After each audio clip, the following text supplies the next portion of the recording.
Jesus. Fellas, you ever have some booty so good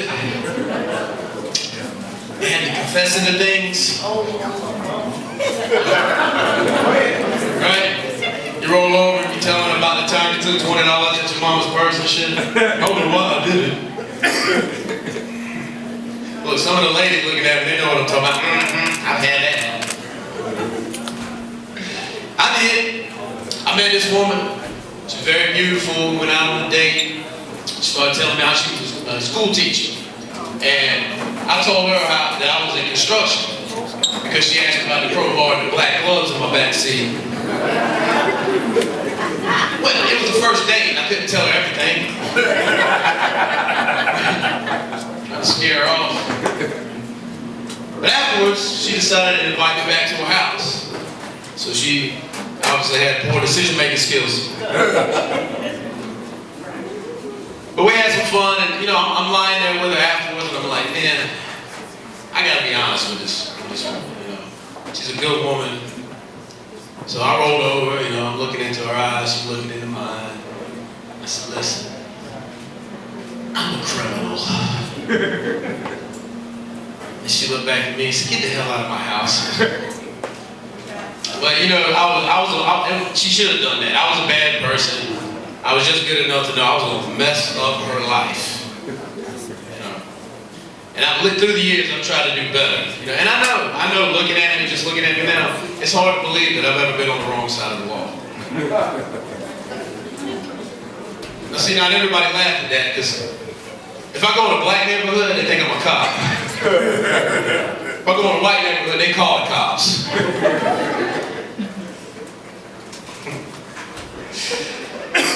And I've done a lot better, especially becoming a father, but, don't get me wrong, I still smoke a little weed, I run red lights, and occasionally forget to ring shit up at the self-checkout. That's not as bad as it used to be, though. Man, I remember when they first put them in, I went in there to get some groceries, and I rang up a $20 ribeye steak, and they come back $1.19. I said, man, Walmart's rolling back their prices. But what it was, I was holding a chapstick in my hand. Yeah, they hit that barcode. And I started looking at my groceries, and thinking about what was the right thing to do, my financial situation. And chapstick. I had 64 chapsticks on that receipt when I went home. But I knew that wasn't right. I knew that wasn't the right way to live. I had kids, and I didn't want it to start affecting them.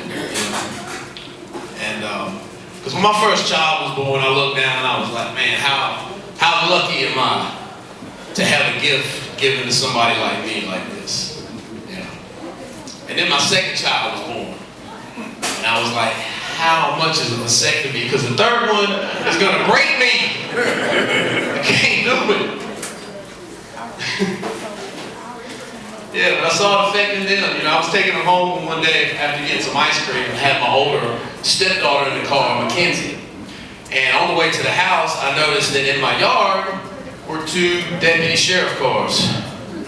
Yeah, the old rhyme, if they come with 2, they're coming for you. And I did what anybody else would do, I just kept on driving. And my oldest was like, hey, you passed the house. And without skipping a beat, my 6-year-old daughter said, Kenzie, there's police in the yard. I was like, I gotta make some changes. But I'm glad I got away from that, because the worst part of it was dealing with the paranoia all the time. Every time a car would drive by, I'd be looking out the blinds. Every time a cop get behind me on the road, my ass cheeks draw. Shit. Or like when my stepmother bought my kids some of these light-up shoes. And I'm sitting in my house, and about that time, all I see are red and blue lights all against my windows. Man, I took off and hid under my neighbor's house for 2.5 hours. Yeah. Come back around the corner looking to see if the police were there. My kids come running around the corner with shoes. The next night, I seen the lights on the windows, and I was like, they ain't gonna get me tonight. I got up and opened the door, and it was the police. months in the county. Thank y'all. I'm Matt Blizz.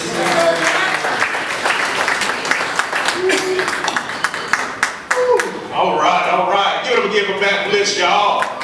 Yeah, good stuff, man. Come on, Judge, what y'all thought about Matt?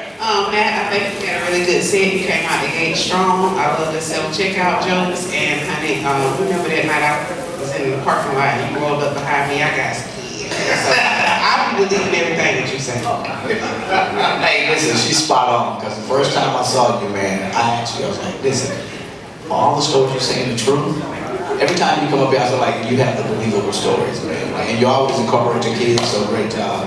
The black gloves and the crowbar was hilarious. But the biggest thing for me is, you gave us a teachable moment. I'm not spending money now. I'm going to Walmart, chapstick.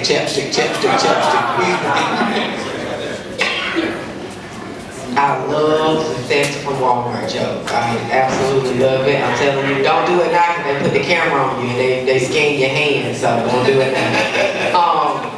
Good coochie make me honest? Yes, it does.